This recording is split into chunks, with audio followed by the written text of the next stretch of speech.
Hi, this is Rudy Jones of PalmettoStateBaseball.com. Welcome to the South Carolina College Baseball video recap for Monday, May the 5th. Not a whole lot of action going on in the state on Monday, but that's fine. That's usually the case. The Region 10 Junior College Tournament was going on down at Lexington County Baseball Stadium in Lexington, suburban Columbia, if you will. And in the first of two games of the day, USC Union beat USC Sumter 6-4 to eliminate the Fire Ants. Aiden Tallarico had 3 hits, scored 3 times, drove in 2 runs for the Bantams, who improved to, I believe, they're 30-22 now. I have to check that up right quick. Yes, and USC Sumter ended the season at 30-25. Well, Union advanced to a game against Gaston College in another elimination game to play for the championship tomorrow. Gaston College won that game 13-7. It was the 40th win of the season, maybe even the 41st for the Rhinos. USC Union fell 13-7. Again, they finished their season at 30-23. Not bad at all. The only other game involving a state team was to have been played in Oakland Park, Florida. They got the first few innings of it played. Bob Jones is playing Southeastern Baptist in the Southeast region of the National Christian College Athletic Association playoffs. And the Bruins had a 5-1 lead when the rains came and stayed and stayed and stayed. It was supposed to be the first of 4 games on Monday, but had one of those nice long Florida rains, and they had to suspend the Bob Jones game and postpone the rest of them until Tuesday. So it's looking like the schedule is going to be pretty much like it was on Monday, just a day later. Regardless of whether it wins or loses that game that it's leading right now, Bob Jones will play again later in the day on Tuesday. If the Bruins win, they will play top-seeded Fort Lauderdale. That's the host school, also at 4 o'clock. If the Bruins lose, they'll play an elimination game at 7 o'clock, weather permitting, of course. In the other action, there were a couple of championship games in Division II tournaments. In the Dahlonega bracket of the Peach Belt Conference tournament, North Georgia lost its first game and fought back into the championship round and forced an elimination game, or a winner-take-all game, against Columbus State on Monday.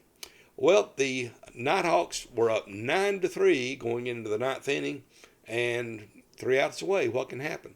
Well, what happened is Columbus State scored 12 runs, went up 15-9. North Georgia scored a couple of runs, but wound up losing, falling short 15-11. And so, what does that mean? Columbus State advances to the Peach Belt Conference Championship Series this coming weekend, actually Thursday and Friday. If North Georgia had won, it would be the host for that. But as it turns out, since Columbus State won, it will be going to Greenwood to play Lander in the best-of-3 series. The Bearcats of Lander won the Greenwood bracket of the regional. So again, Lander is a couple of wins away from the automatic bid to the Division II playoffs.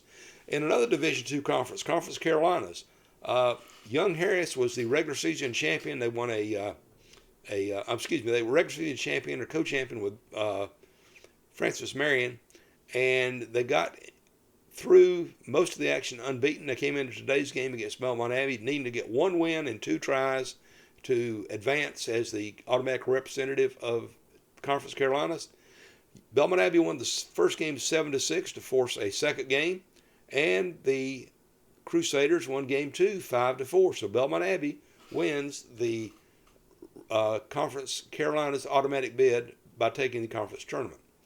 Not a lot of action going on Tuesday either, although what's going on is pretty good. I mentioned the NCCAA regional down in Florida.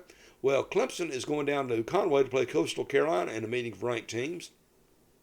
The Tigers lost to the Chanticleers earlier this year in Clemson, and Coastal will be going for a sweep as they play that game 6 o'clock in Conway at Springsbrook Stadium. Also on Tuesday, Presbyterian goes up to Wofford for a 5:30 game. The Blue Hose are trying to stop a 5-game losing streak. Wofford is now at 27-22. And in the only other game involving state schools on Tuesday, the Citadel has a 6 o'clock date with College of Charleston over at Patriots Point across the Ravenel Bridge. Those are the only games involving state teams on Tuesday. For now, that's the totality of the South Carolina College Baseball video recap for Monday, May the 5th from PalmettoStateBaseball.com. Please check out PalmettoStateBaseball.com for my coverage of college baseball. I dropped a new podcast just a few minutes ago about what happened last week and what's going on this week. I try to do other updates. I'll be posting updated national rankings later tonight. I had some other things going on today. I couldn't get to the website work for a while, but I hope you'll understand that.